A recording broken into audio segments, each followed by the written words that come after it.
Acting যদি better হয় তাহলে আসলে তাকে দমিয়ে রাখা যাবে না। আমাকে যদি দর্শকরা ভালোবাসে, দর্শকরা সাপোর্ট করে, ইনশাল্লাহ আমি কাজ করেই যাব, ছাড়বো না। অনেক আর্টিস্ট সেখানে টিকে থাকতে গেলে নিজেকে অনেক তৈরি করে নিয়ে আসতে হবে। দর্শক, এই মুহূর্তে আমার সাথে উপস্থিত আছেন অভিনেত্রী আঁখি চৌধুরী। কথা বলবো তার সাথে। আঁখি, কেমন আছেন?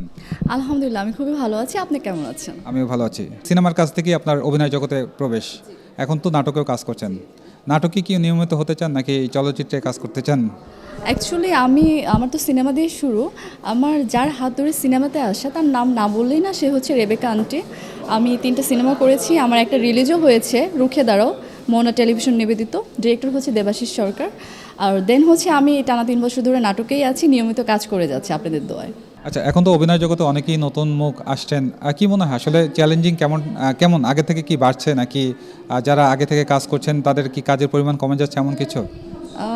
এখন অনেক এখন অনেক হচ্ছে কম্পিটিশন এবং অনেক আর্টিস্ট সেখানে টিকে থাকতে গেলে নিজেকে অনেক তৈরি করে নিয়ে আসতে হবে এবং প্রচুর অ্যাক্টিং স্কিল বেটার করতে হবে, মানে সব কিছু অল ওভার জানতে হবে, নয়তো এখানে টিকে থাকা সো টাফ হয়ে যাবে। আচ্ছা, আপনি যেহেতু অভিনয় জগতে অনেকদিন যাবত কাজ করছেন, আসলে একজন অভিনেত্রী বা অভিনয় জগতে আসার জন্য আসলে তার কোন কোন বিষয়গুলো থাকা দরকার বলে আপনি মনে করেন, যেহেতু আপনি এখন কাজ করছেন অনেকদিন যাবত?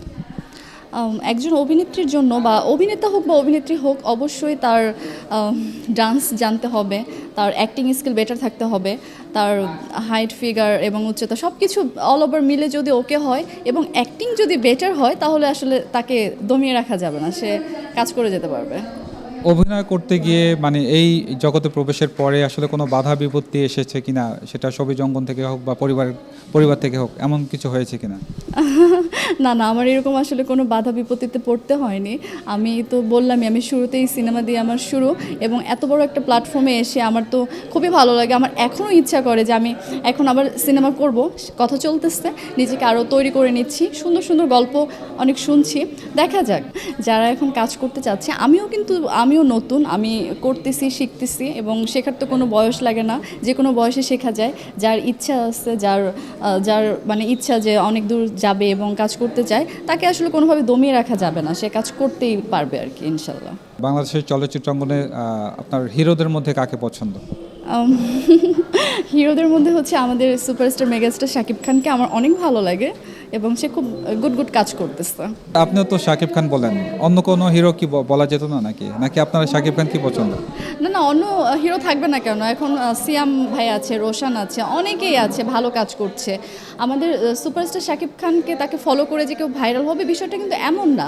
আমার পার্সোনালি ভাবে তাকে ভালো লাগে, সে যে 25-26 বছর ধরে সে ইন্ডাস্ট্রিতে, মানে তার অনেক বছরে তার একটা ক্যারিয়ার এবং সে অনেক ডিফিকাল্ট ক্যারেক্টার এবং নিজেকে ওইভাবে তৈরি করে এই পর্যন্ত এসেছে। এটা একজন আর্টিস্টের জন্য কতটা যে কষ্ট করে এবং কতটা যে আনন্দের, এটা কিন্তু মানে যে সফল হয় অ্যাকচুয়ালি সেই ভালো জানে। আর অভিনেত্রীর কথা যদি বলি, অভিনেত্রীদের মধ্যে আপনার কাকে পছন্দ?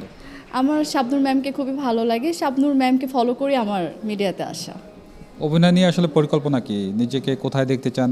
চলচ্চিত্রের সাথেই যুক্ত থাকতে চান নাকি সবিজের বিভিন্ন অঙ্গনে আপনাকে বিচরণ আমরা দেখতে পাবো? আমার ইচ্ছা, আমি আসলে মৃত্যুর আগ পর্যন্ত কাজ করে যাব, অভিনয় করে যাব। আমি জানি না আমি কতটুকু পারি, কিন্তু আমাকে যদি দর্শকরা ভালোবাসে, দর্শকরা সাপোর্ট করে, ইনশাল্লাহ আমি কাজ করেই যাব, ছাড়বো না। দর্শকদের উদ্দেশ্যে বলবো, আমরা আর্টিস্টরা হচ্ছে আপনাদের প্রাণ। আপনারা অবশ্যই বাংলা সিনেমা, বাংলা নাটকের পাশে থাকবেন এবং হচ্ছে আপনারা যদি না দেখেন আমরা কোথায় যাব। আমরা যত কাজ তৈরি করি, যত অভিনেতা, ডিরেক্টর এবং হচ্ছে পুরো টিম যখন একটা কাজ রেডি করে, আপনাদেরকে ঘিরে রেডি করে, আপনারা অবশ্যই বাংলা সিনেমা নাটকের সাথেই থাকবে।